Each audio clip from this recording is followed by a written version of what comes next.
you. Okay, sir.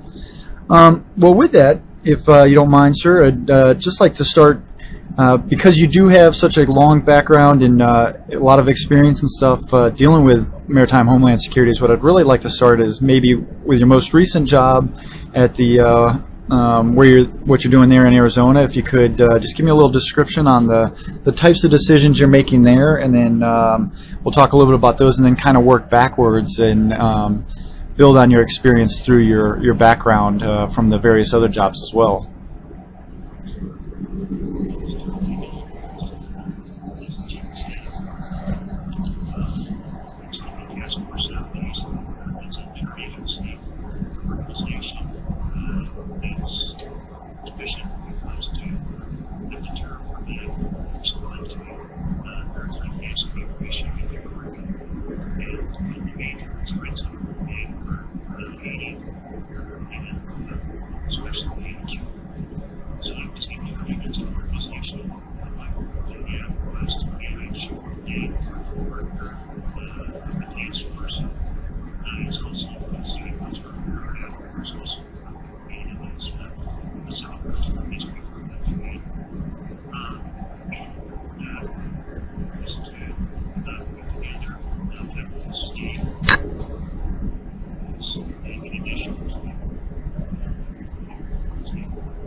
interagency, IGOs, governmental organizations, and others into a comprehensive plan, and that plan was called, or is called, Operation Vigilance Sentry.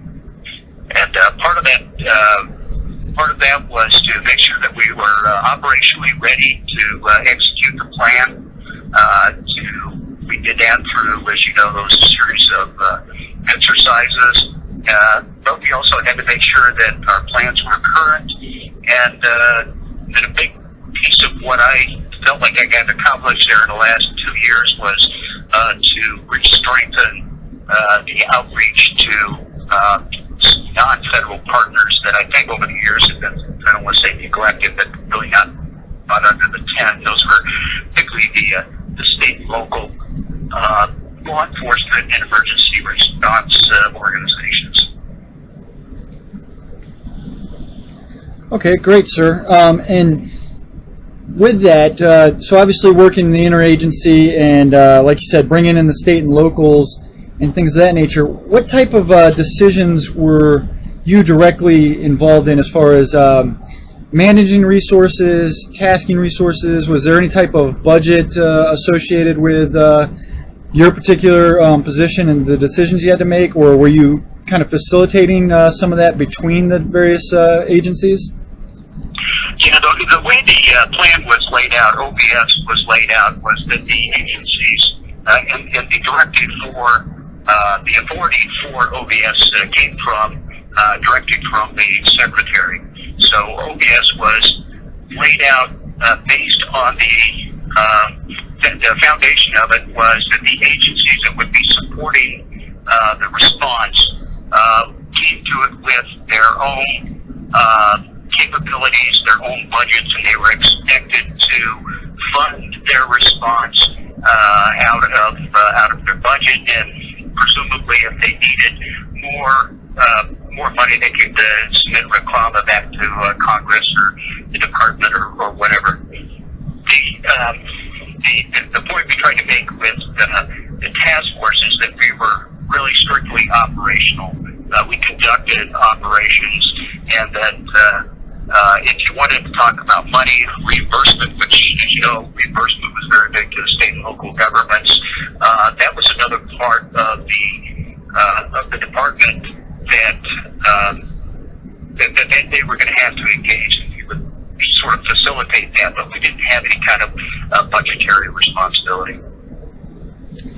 And then, understood, sir. So, and the other aspect of that is you mentioned, you were operational purely in that, and so my understanding is they would provide the resources, and then you would direct them where to go. Is that a fair assessment?